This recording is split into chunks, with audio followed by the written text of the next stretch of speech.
come back. Every year I get newer. I'm the dust on the moon. I'm the trash in the sewer. Let's go. I come back. Every year I get brighter. If you thinking hip hop. Mesdames et messieurs, bonsoir. Ils ont la capacité de mettre un nom sur le désespoir. Le rap, une musique de vérité, mais pas d'éloge. Des textes dépouillés en prise directe avec la réalité, leur écriture, et alors comme l'œil d'une caméra qui enregistre, témoigner, dénoncer, révéler. L'engagement est à son paroxysme, mais comment comprendre ce thème qui suit le rap sénégalais depuis son apparition sous nos cieux? Belle Ligne invite aujourd'hui un rappeur qui prend la plume dans votre émission. Il s'agit tout simplement de Malal Talla dit Faux Malade. Faux Malade, bonjour et bienvenue dans cette émission.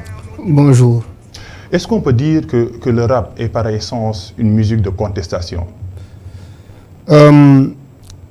Il y a beaucoup de personnes qui le disent, Oui. Mais c'est tout à fait faux. C'est faux. C'est très faux. Parce que effectivement, le rap n'est pas né, le hip-hop n'est pas né avec de l'engagement. Il faut effectivement qu'on revienne, si on retourne effectivement, si on se fait allusion effectivement au slogan qui définit le hip-hop. C'est peace, love, unity and having fun. Oui. Peace, c'est la paix. Oui. Unity, c'est l'unité. Love, c'est l'amour. Having fun, c'est la vivre ensemble. Having fun, c'est la célébration. Donc, c'est la paix, c'est l'unité, c'est l'amour, mais c'est également la célébration. Et les premiers textes de rap n'ont pas été des textes engagés. C'était des textes, effectivement, qui parlaient, qui tournaient autour de l'exaltation de soi. C'était des textes qui tournaient autour de l'amour. Je suis le plus beau gars, les filles même, j'ai la plus belle copine, etc. etc. Ce qu'on appelle l'ego trip. Plus ou moins ça, mais c'était des textes comme ça. Mais pourquoi la contestation a pris de l'ampleur dans le mouvement rap? Parce qu'on parle un peu des quartiers où est né le rap, par exemple Bronx, Brooklyn, exactement. C'est une forme d'exutoire d'une communauté lésée par l'établissement. Parce qu'en fait, il faut revenir, il faut se référer à la naissance du hip-hop. Oui. Le hip-hop est né dans les blocs. Quand on dit les blocs aux États-Unis, c'est pour un peu parler des quartiers, les slums ou les projects. Et là, c'est à l'occasion de l'anniversaire de la petite sœur de Kool Herc, qui est un des DJ, un des pionniers, fondateurs du mouvement hip-hop aux États-Unis. L'anniversaire, effectivement, de sa petite sœur.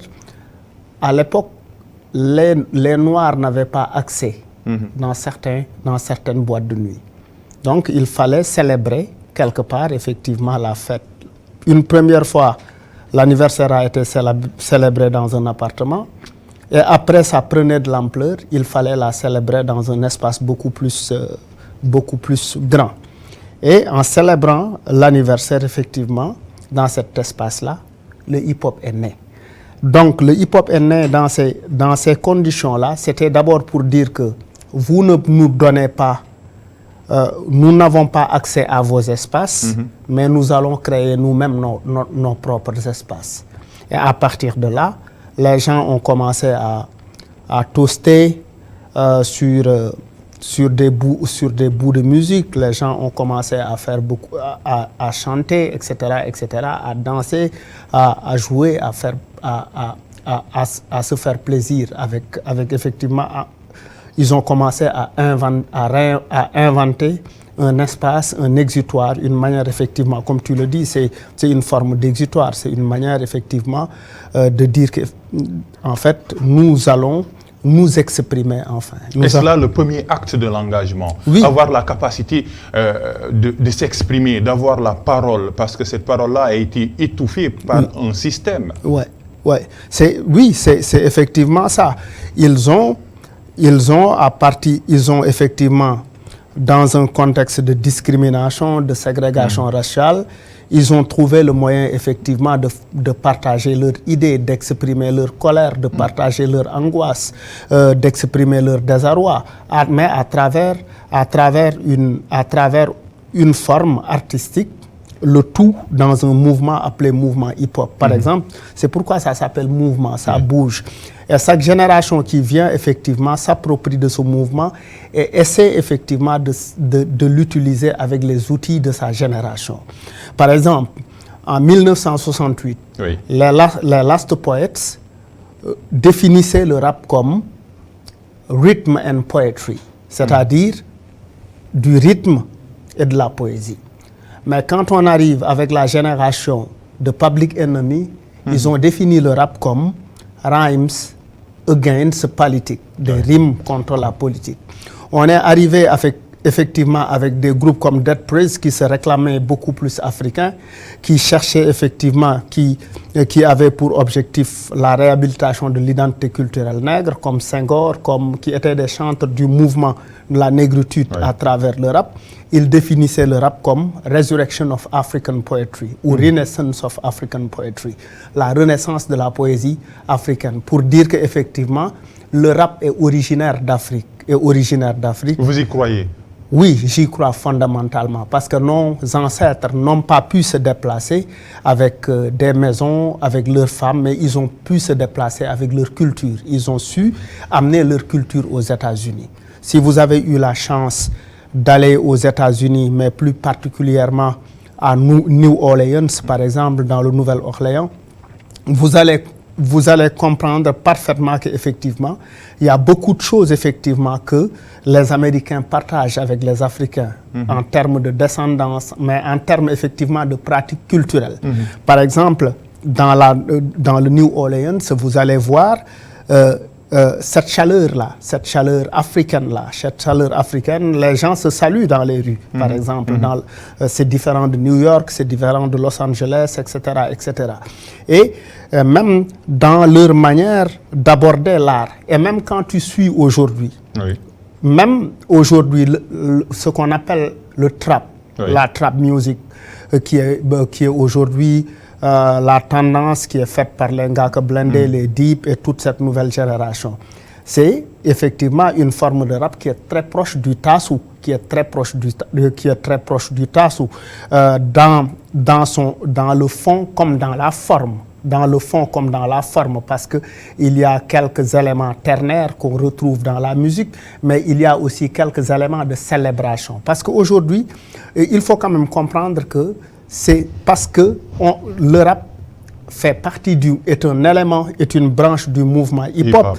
C'est pourquoi, effectivement, c'est tantôt de la contestation, mais c'est aussi de la célébration. La célébration est quelque chose de très important. Et quelque chose de très important dans la culture hip-hop. Parce qu'effectivement, c'est un mouvement qui refuse de se confiner à une philosophie simple. Maintenant, il y a certains puristes qui voudraient que le rap ne soit que contestataire. Il ne l'est pas. S'il l'était, il allait mourir.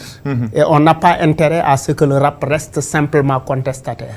Il doit être contestataire, il doit parler d'amour, il doit parler de choses sérieuses, il doit parler de choses qui ne sont pas du tout sérieuses. Il doit amuser, il doit faire rire, il doit, par exemple, dans le tassou, vous allez retrouver, dans le tassou, par exemple, vous allez retrouver dans le khachar, vous allez retrouver effectivement une certaine indécence verbale, une certaine indécence poétique. Et cette indécence, effectivement, on la retrouve dans le rap. Et c'est pourquoi, effectivement, c'est important qu'on arrête ce débat-là qui voudrait que le rap soit simplement contestataire. Parce que si elle est contestataire, s'il est contestataire, il s'inscrit dans une expression unique. Et toute chose qui s'inscrit dans une expression unique, effectivement, ne vit pas. On a besoin de cette diversité stylistique, de cette diversité musicale, de cette diversité même philosophique. C'est ce qui permet de poser le débat. Par exemple, aujourd'hui, il y a un débat entre, oui, la jeune génération n'est pas engagée, elle est moins engagée que l'ancienne génération, et oui, tel rappeur est beaucoup plus profond que l'autre rappeur, etc., etc. C'est ce qui permet de poser le débat. Et quand il y a débat, ça permet de faire vivre la chose. Parlons un peu de l'aspect contestataire, parce que l'aspect célébration est un peu tué par la contestation. Et les rappeurs, dans leurs textes, ont une cible préférentielle, les hommes politiques. Pourquoi? Oui, parce qu'effectivement, c'est les plus faciles à attaquer. Tout simplement. Par exemple, si on pense que l'engagement, c'est simplement attaquer les hommes politiques, moi, je pense qu'effectivement, ce n'est pas l'engagement.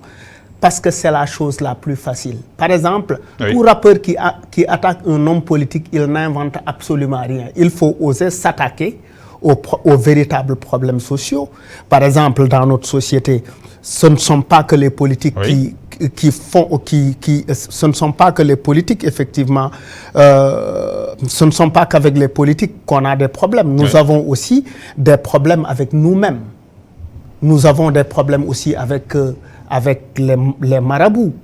Nous avons des problèmes avec le pouvoir religieux. Nous avons des problèmes avec énormément de choses dans notre société dont on n'ose pas dénoncer.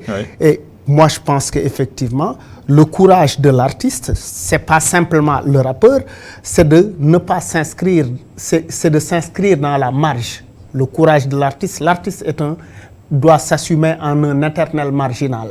Refuser effectivement d'être dans le formatage social. Un artiste qui est dans le formatage social, surtout un rappeur, tu n'es pas un rappeur. Un rappeur, il s'assume non conformiste. Un rappeur qui se conforme avec les normes sociales, ce n'est pas un rappeur. Un rappeur, c'est quelqu'un qui dit dans son album Explicit Lyrics Parental Advisory, par exemple, mes lyrics sont clairs, parents, vous êtes avertis. C'est-à-dire, vous allez retrouver des insultes, vous allez retrouver... Keyti l'a une fois dit dans Xibaru Underground, ñoo ngi ñëw digge down, il l'a dit en disant li ñuy dund ci mbedd mi ngeen di ko tànqamlu dina yegg seen gàlle ñëpp xamlu.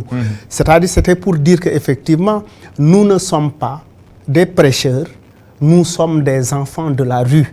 Et nous allons effectivement reprendre ce que nous entendons dans la rue et nous allons reproduire ça effectivement, exactement. Nous allons reproduire exactement ce que nous voyons dans la rue, dans nos textes de rap. Mais maintenant, aujourd'hui, nous avons un type de rappeur qui veut ressembler à la société, qui veut effectivement... C'est leur choix, non? Non, qui veut être bien vu. C'est ton choix. Le rappeur ne doit pas s'inscrire dans cette logique. Mais il y a le business derrière. Oui. C'est une industrie qui doit faire vivre son homme. Même l'industrie, elle est urbaine, elle est populaire. Même l'industrie ne s'inscrit pas. L'industrie dans le rap, c'est aujourd'hui, au Sénégal, on n'est pas véritablement de très bons rappeurs. Parce qu'effectivement, l'industrie hip-hop est illicite. C'est-à-dire? L'économie du rap est illicite. L'économie du rap. Pourquoi? Il est sale. Pourquoi? Il est sale. Pourquoi? Parce qu'effectivement, tout vient de la rue. Et la rue est sale. Mais la rue, c'est leur interlocuteur préféré. Parce que les rappeurs également viennent, vous l'aviez dit, ce sont des enfants de la rue. Mais oui, parce qu'effectivement, c'est pourquoi il faut respecter la rue. Oui. Parce que la rue constitue la substance. La rue est très substantielle dans le rap. La rue doit représenter chez le rappeur ce que l'eau représente pour l'arbre. Donc la rue est indispensable. Mais la rue n'est pas un concept figé, elle évolue. Oui, avec le temps. Mais elle évolue. La rue de Rapadio n'est pas la rue de Canabas, n'est pas la rue de Dip. Oui, je suis parfaitement d'accord. C'est pourquoi effectivement, on retrouve dans les textes de Dip. Et je veux passer effectivement, je veux profiter de cette émission-là pour le féliciter. Parce qu'un rappeur, c'est également quelqu'un qui comprend l'imaginaire social. Si tu ne comprends pas l'imaginaire de ta société, effectivement... on rate sa cible. On rate sa cible. Effectivement, c'est pourquoi effectivement, la force de Dip réside dans la compréhension de l'imaginaire du Sénégal, de l'imaginaire du Sénégalais, de l'imaginaire de sa société, de l'imaginaire de sa génération. Maintenant, il y a... Pourquoi la rue est importante? Parce que la rue la rue, elle n'est pas la propriété de quelqu'un. Oui. Oui. Tout le monde y passe. Oui. C'est-à-dire la rue est quelque chose qui appartient à tout le monde. Le député y passe, même s'il y passe avec une voiture, avec vitre teintée, le ministre y passe. Le rappeur vit constamment dans la rue. Il vit constamment dans la rue. Il est en contact permanent avec la rue. Et effectivement, c'est ce qu'il retrouve dans la rue qui doit constituer sa source d'inspiration. Oui, exactement. Et une source d'inspiration également variée et diverse. Chaque rappeur choisit un peu son thème. Tout le monde ne peut pas être engagé. Vous l'aviez dit, l'engagement, trop d'engagement étouffe un peu le mouvement rap. On a le droit de choisir ses textes, sa forme, le lyrique même, et même sa cible, parce que chaque rappeur a sa cible préférentielle. Oui, mais il faut redéfinir l'engagement. C'est-à-dire, est-ce que l'engagement, c'est de dire effectivement que les politiques volent de l'argent? C'est une forme d'engagement. Oui. Mais chanter l'amour, c'est aussi une forme d'engagement. C'est-à-dire, il faut chanter la folie. Fou malade, wax ñu sa xalaat. Ça n'attaque aucun politique.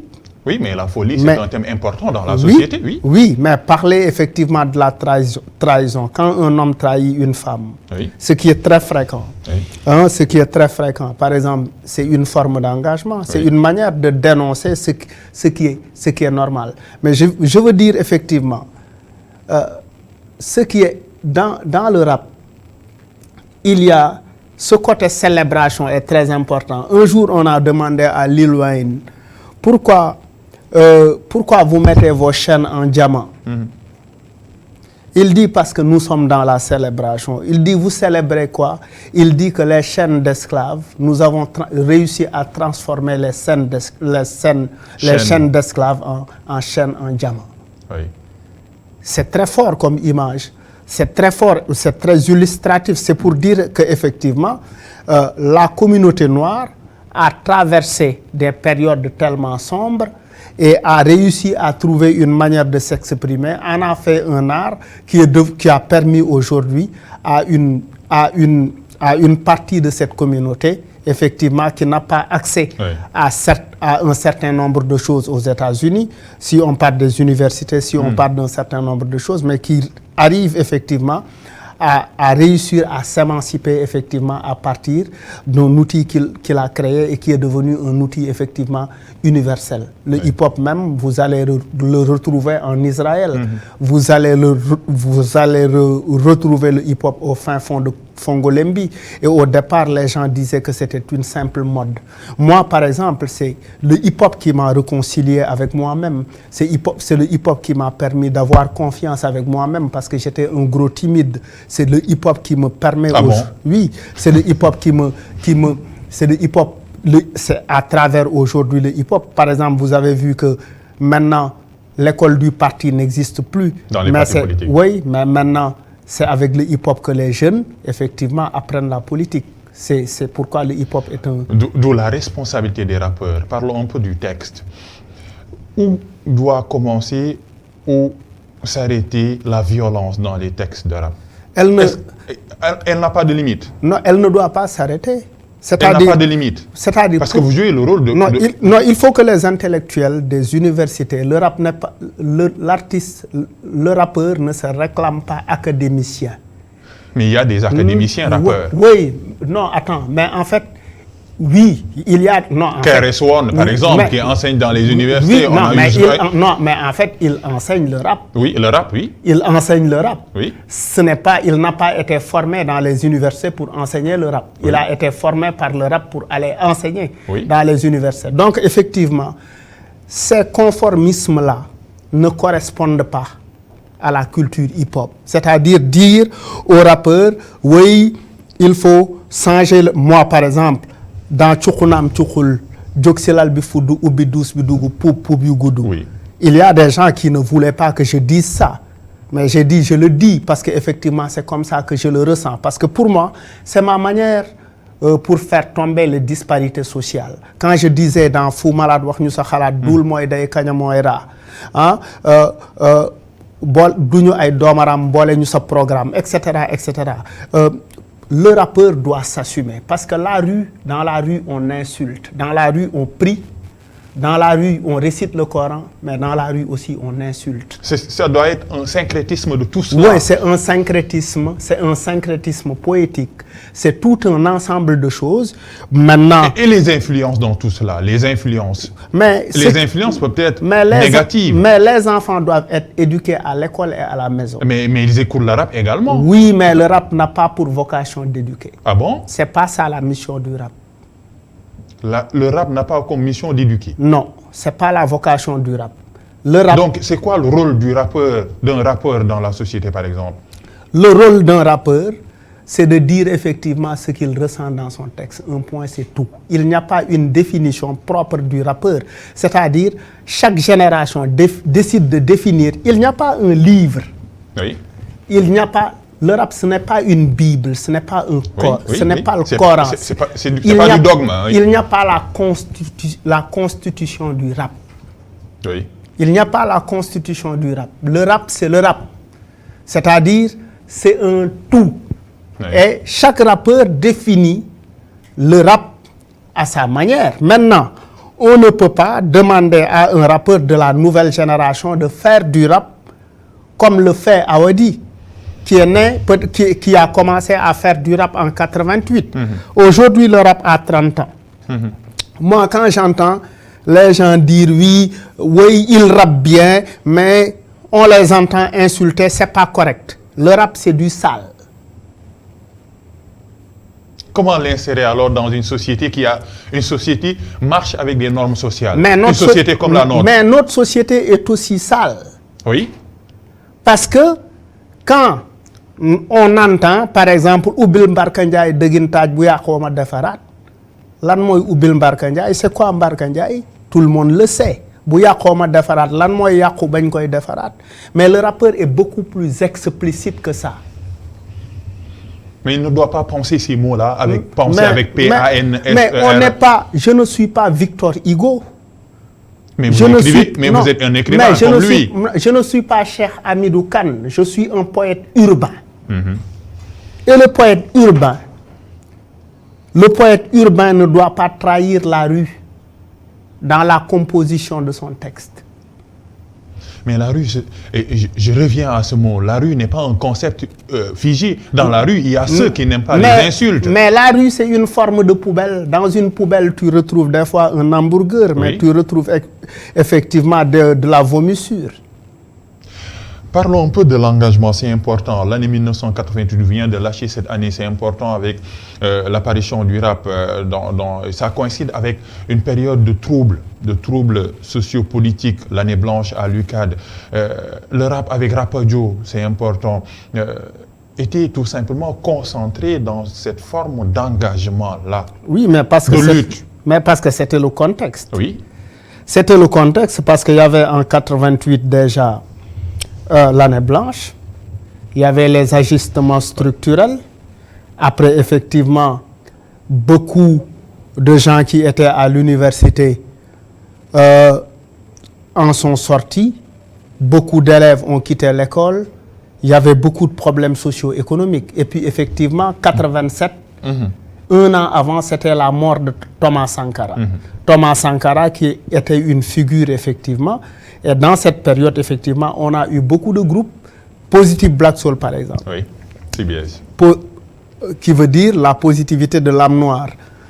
Âme noire positive, par exemple, se réclamait de l'identité culturelle, la réhabilitation de l'identité culturelle nègre. Vous aviez également les Nul Terapadio.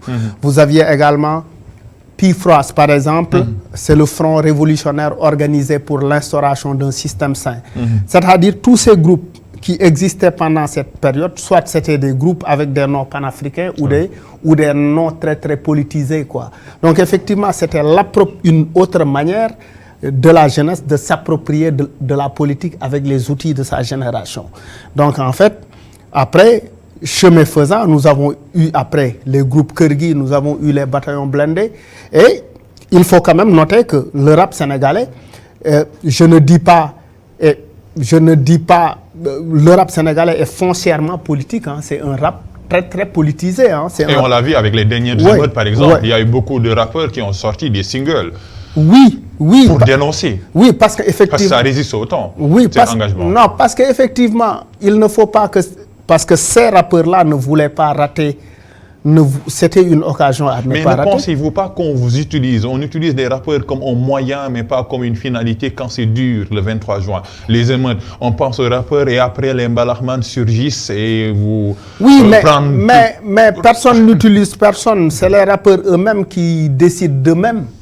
Qui le décident d'eux-mêmes. Mais par contexte, parfois c'est éphémère. Non, c'est pas éphémère. Il y a, par exemple, tu prends un groupe comme Kergui, toute sa discographie est politique. Oui. Tu prends presque la majorité des textes de Positive Black Soul est politique. Mais je vous dis, on écoute plus les rappeurs qu'en temps de crise. Non, ça c'est vous qui le dites. Ah bon? Ça c'est vous. Parce qu'après la paix, non, mais ça c'est vous qui le dites. Non, ça. Un peu. Mais aujourd'hui, on écoute presque beaucoup plus de rap que de Mbalakh. Ah bon? Oui. Comment ça? Mais il faut aller. Dip fait beaucoup plus de vues que Pape Diouf. Ngaka fait beaucoup plus de vues que Wali. Mais parler de la nouvelle génération? Oui. Qui? Ngaka et Dip réunis font beaucoup plus de vues que Wali. Les deux? Oui. Et on doit balancer les chiffres pour voir un peu. Oui, mais quand même, Je comprends votre position, vous ne pouvez pas dire le contraire, par exemple. Non, vous ne pouvez pas dire le contraire. En fait, parce qu'effectivement, cette nouvelle génération, elle a réussi à mettre le Mbalakh à mettre un peu de Mbalakh et à sortir un peu d'un certain enfermement. Parce que nous, notre génération, c'est une génération un peu avec beaucoup de concepts qui dit que je ne chante pas avec Wali, je ne fais pas ceci, je ne mets pas... On se souvient, comprendre par exemple, ce que Keita a dit d'Aziz Samb. Oui, par exemple, je ne mets pas de tama dans mon truc. Oui. Cette génération, elle est beaucoup plus ouverte. C'était une erreur. Ce n'est pas de considérer le Mbalakh comme un instrument qui était étranger au rap. Non, parce qu'à cette période, on était en train d'implanter et d'imposer le rap. Ouais. Pour nous, pour imposer le rap, il fallait d'abord effectivement qu'on s'assume en tant que rappeur.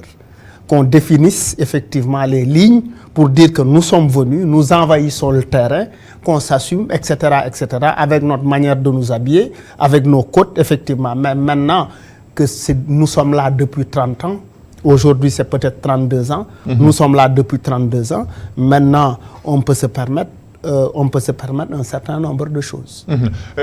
Parlons un peu du rap et surtout de la nouvelle génération qui a réussi à établir un pont entre les instruments, différents instruments musicaux. On parle un peu, on entend du tam-tam dans les textes de Dip, de Ngaka Blindé. L'ouverture doit être poussée jusqu'à son paroxysme.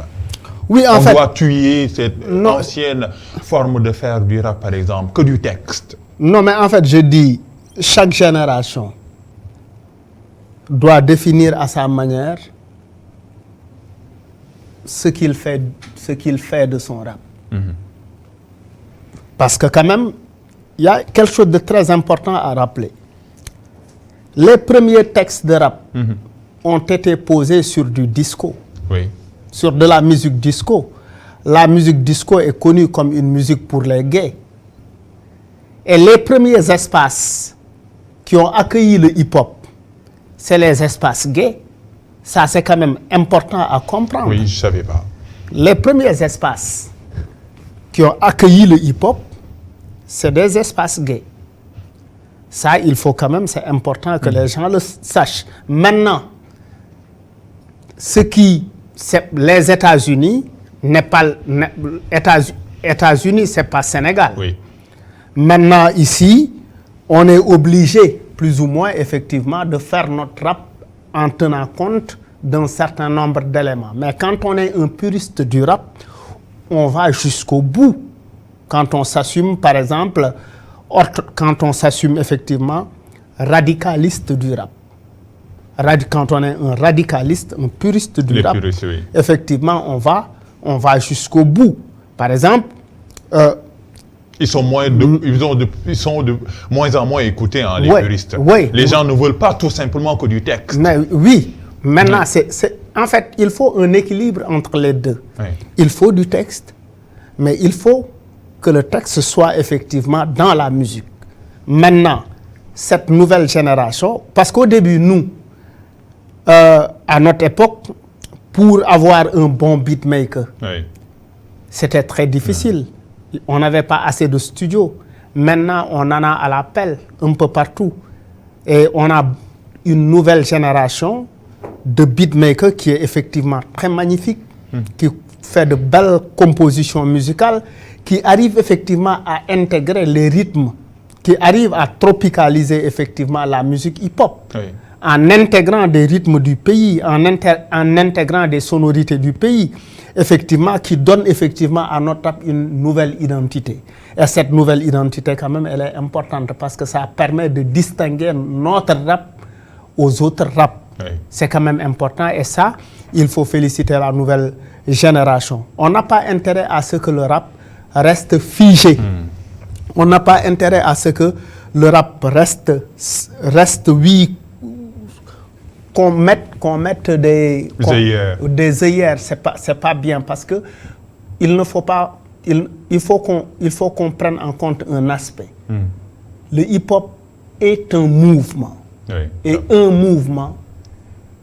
mouvement se caractérise par ses mutations. Exactement. Dernière question, réponse courte. Qui est le meilleur rappeur au Sénégal?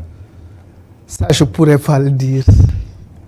Il y a beaucoup de meilleurs Par rappeurs. peur de représailles? Non. Qui est le meilleur rappeur? Non, il y a beaucoup Vous sentez dans quel texte, quel rappeur? Moi, j'aime beaucoup Samba Peuzzi. Samba Peuzzi. C'est un très grand artiste. Oui. Samba Peuzzi, Ouais, nouvelle génération. C'est un très grand artiste. Malal Talla, Difou, Malade, nos artistes, merci d'être là dans cette émission. Yes, merci. C'est un plaisir de l'accueillir pour parler un peu du rap, de l'engagement. Belle ligne aujourd'hui qui prend la plume des rappeurs pour parler un peu de l'écriture qui est une forme d'engagement dans le rap, mais pas seulement. L'engagement ne doit pas être au fil ou bien au début et à la fin des textes de rap. Belle ligne vous donne rendez-vous la semaine prochaine pour un autre rendez-vous du livre de la lecture et de l'écriture. Merci également à toute l'équipe technique qui m'a permis de réaliser cette émission. Can't just observe a hop, you gotta hop up and do it. Hip and hop is more than music. Hip is the knowledge, hop is the movement. Hip